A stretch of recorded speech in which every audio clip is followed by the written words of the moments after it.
And shalom. My name is Skylar. I'll be your guide as we explore this marvelous and ancient city of Jerusalem.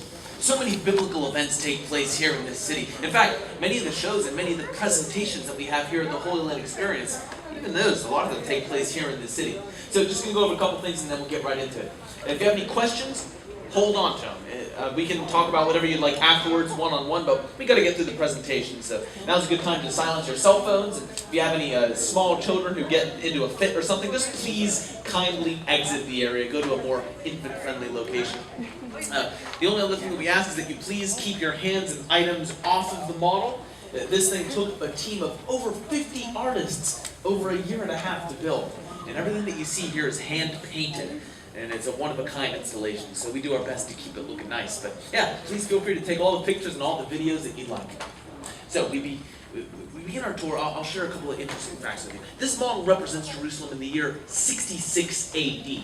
That's about 30 years after the events of Jesus' ministry, but it might actually be the most important year in the city's history for a number of reasons. For one, that's when the city reached its largest size. But even at its very biggest, Jerusalem was not a big place by our modern standards.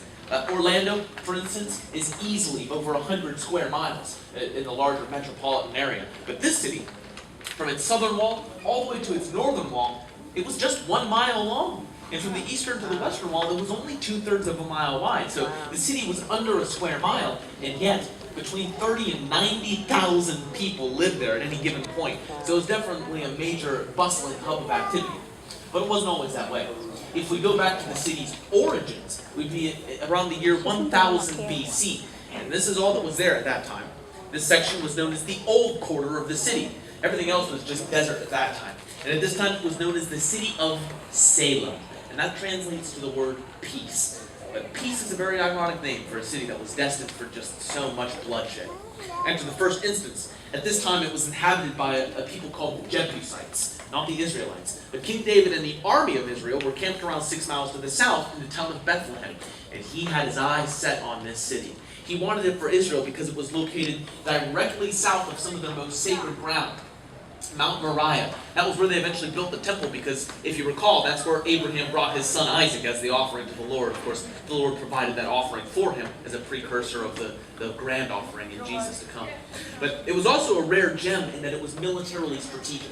The city was surrounded by valleys on 3 sides. The Kidron Valley ran along the east, and it met in the south with the Tyrobian Valley, which ran to the west. So basically that meant that if an army wished to attack the city, they would face that significant natural barrier from every direction, and also there was the mountain to the north. So any way you cut it, King David had his work set for him. And what's more, this city was heavily fortified. Its walls were at least 40 feet high and several meters thick. But King David knew the solution. It was not to attack them with his full force, but to go under them through the Spring of Gihon.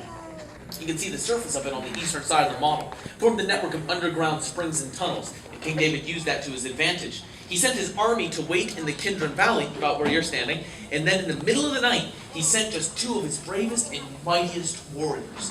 They swam underneath, and through the darkness, they popped up inside the city. They stealthily climbed those walls, and they opened the gates, which allowed King David and his army to storm the city quickly without attacking the walls, and they claimed it for Israel. Once he was there, King David would have lived in the palace, which at that time would have been located right around here, the northern end and the high ground of this particular section of the city. From there he could have looked out over his city and seen many things, like Bathsheba on her rooftop somewhere down there. But don't look too hard, she's not in the model. He would have seen many buildings like this too, a synagogue. By Jesus' time, there would have been dozens upon dozens of those all throughout the city, the center of each Jewish community and their daily scriptural readings and meditations, and even like parties, like their bar mitzvahs and such. This is the palace of Queen Helena, the Macedonian Gentile who helped the Jews through famine and drought. That's why she was allowed to build a palace, even though she was a Gentile. This next building is the one place we never want to go. It's called the House of Council, and that's where everybody went to go settle their legal disputes. And I talk about legal counsel. This is the mikveh. It's where you would go to be ceremonially cleansed on your way to the temple. Now, if you were ritually unclean, you couldn't go to the temple. You had to be clean, ritually speaking. But also, it didn't necessarily mean that you were like some harlot or a leper or something like that. If you were unclean, it just meant that you had violated any number of the hundreds of convoluted Mosaic laws. all you had to do was go to a funeral, for instance. That was one law. If you went to a funeral, you were then unclean. And there were any number of laws like that. They were very strict. So we'd almost certainly have to pass through there. But once we did that, we could then gain access to the main attraction of the city, the Second Temple. Now, the Second Temple was much larger in scope than even Solomon's Temple, which was built hundreds of years before. Inside the Temple Mount, you could fit at least 25 football fields, and the walls around the perimeter were simply enormous. The smallest stones at the top averaged around 9,000 pounds, but the biggest stones, some of the weight-bearing stones at the bottom, some of those are over 1,000,000 pounds. It's a mystery how the people even transported them to get them all into place.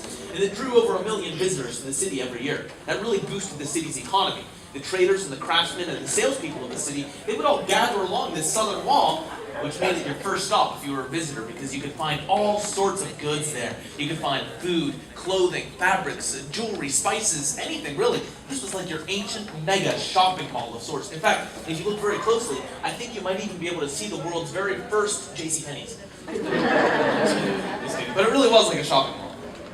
The wall to the east was known as Solomon's Wall, and the second level of that was Solomon's Porch. That's where Jesus spent a lot of time discussing the scriptures with the teachers, even as a young boy and even into his adulthood. This eastern gate was known as the Beautiful Gate, and that's the gate through which Jesus entered when he rode on a donkey on Palm Sunday. Remember how those people were laying down the palm branches and singing, "Hosanna, Hosanna"? That took place here, in the Court of the Gentiles. It was named the Court of the Gentiles because anybody from the world was allowed into this court. It was the largest court, that's why they had all their festivals there, and it's also where they had their money exchangers, the people who would give you Roman coin in exchange for your Jewish coin, or vice versa, but at such a terrible rate. Sometimes it was 3-to-1 in their favor, so they were really just taking advantage of the situation. That's part of what angered Jesus to the point where he flipped over their tables and chased them out. No Gentile could pass this barrier, though, on pain of death. But if you were a Jew, or if you were a city official with clearance, you could go into the next court, called the Court of the Women. So named because, just like the Court of the Gentiles, the women were not allowed to be on that court, sadly. But some of the men were, the Levitical priesthood, they could enter into the next court, called the Court of Israel. There we find the altar of sacrifice. Well, this thing was huge. It was bigger than this entire room. And since the primary purpose of those sacrifices was to feed the priesthood, it was kind of like a giant barbecue, really. The brazen laver, that held 17,000 gallons of water, about the size of a residential swimming pool today, but it was entirely above ground, and it was made of solid gold, and it sat on 12 gold bulls. But the most impressive structure is obviously this. It's a temple sanctuary. At 180 feet tall, this thing was a skyscraper in Jesus' time. There was nothing like it in the entire region. You know that sanctuary we have out there in the courtyard, right? It's pretty tall. It's about 60 feet tall. We built it to a third scale, so next time you pass by, imagine 3 times as high, as wide, and as deep. Get an inkling for the awe that those people would have felt. In there you'll find the menorah and the showbread, and beyond that would be the Holy of Holies, the dwelling place of the Spirit of the Lord. Moving on from the temple, we'll come to the fortress of Antonia. That's where the Roman military stayed. That was their seat of power. It was even named after the famous Roman general, Mark Antony, the fortress of Antonia. Now, the Romans and the Jews never got along.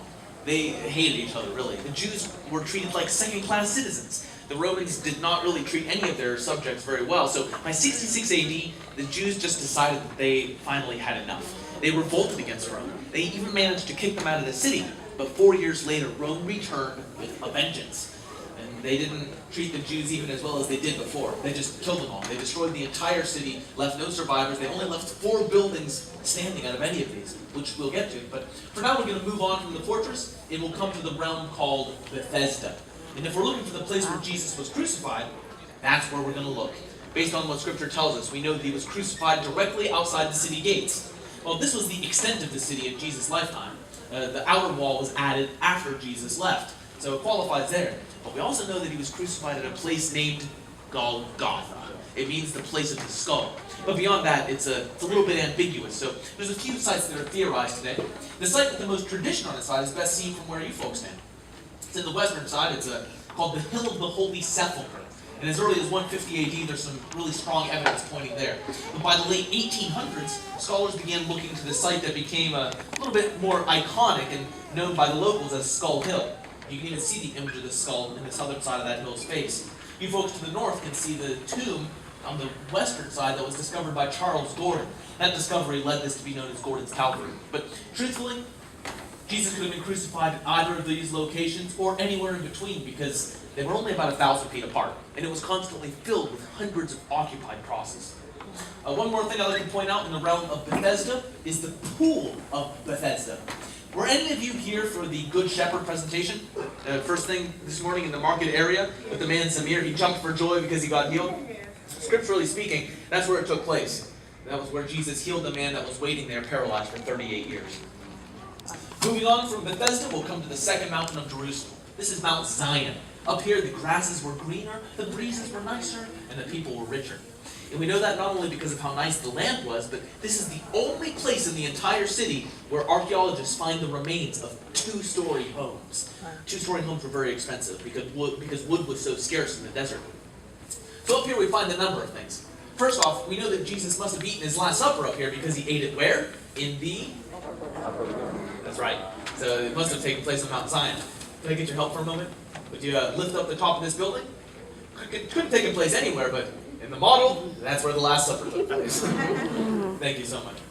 Up here we find the tomb of King David because despite his little misstep with Bathsheba, he was still one of Israel's greatest kings. They would have had that memorial to honor him. They also had the great amphitheater up there. That was where people went to go see their live entertainment, their performances, and things like we have here in the Holy Land Experience. It's a lot like our Church of All Nations. It's the home of Joseph Caiaphas, the high priest during Jesus' lifetime, and the place where Jesus was first taken to stand trial when he was arrested in the Garden of Gethsemane. And finally, we'll come to the palace of King Herod the Great. That was the king who was alive when Jesus was born, but he was not greatly loved. If anything, he was greatly despised. He was a very evil king in a lot of ways, and he was not humble either. His palace certainly reflected his opulence. And he built these 3 beautiful towers to fortify the western front and to watch over his estate. Now those towers were so beautiful and so impressive that remember how I said the Romans left 4 buildings? Those were 3 of the 4. They wanted to make an example of the city. If you want to make an example of something, you got to leave a little something so that travelers can pass through the region and see that there even was a city there to begin with, because they almost wiped it off the map entirely. But that was 2,000 years ago. And those towers have long since fallen. If we go to Jerusalem today, the only structure that still stands above ground from Jesus' time is this wall. This massive wall that once surrounded the temple, but it now surrounds the Muslim shrine, the Dome of the Rock, which stands where the temple once stood. So with tensions being so high in the Middle East, those walls are heavily guarded. Most of the walls cannot even be accessed by a non-Muslim person. The only portion that a non-Muslim person could walk up to is about a 200-foot long section of the Western Wall that people around the world might know a little bit better as the Wailing Wall. It gets that name because a lot of times people get really emotional when they get up to it. There's a lot of history and a lot of emotions wrapped up into it. Moving on from Mount Zion, as we round out the tour, we're going to head down to the Tyropoeon Valley.